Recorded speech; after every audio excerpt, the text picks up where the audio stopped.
சுற்றியுள்ள கயிற்றை அவிழ்ப்பதற்கு ஒரு வழிதான் உண்டு.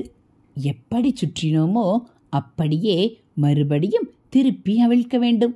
அதைப் போலவே தவறான செயல்களை நற்செயல்களினாலும் பாவங்களை புண்ணியங்களினாலும் போக்கிக் கொள்ள வேண்டும். தானம், தர்மம், கடமை புரிதல், பகவன் நாமாக்களை உச்சரித்தல், திருக்கோயில்களை தரிசித்தல் ஆகிய நல்ல செயல்கள் பாவம் தொலைக்கும் வழிகளாகும். மனதினால் செய்த பாவங்களை மனதாலும், கைகள் கால்களால் செய்த பாவங்களை அந்த உறுப்புகளினால் மட்டுமே தீர்க்க முடியும்.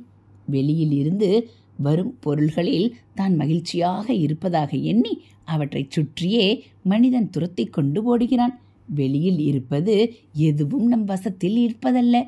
அது வந்தாலும் வரும், போனாலும் போகும். நமக்குள்ளே ஆனந்தம் இருப்பதை மனிதன் மறந்து விடுகிறான்.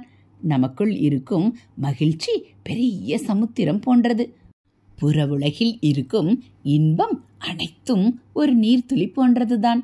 பதவி, பணம், பெயர், புகழ் என்று வெளியில் நாம் எதிர்பார்க்கும் எல்லாமே ஒரு சொட்டு தண்ணீர்தான். இதை முற்றிலும் உணர்ந்த ஞானிகள் வெளி இன்பத்தை தேடி அலைவதில்லை.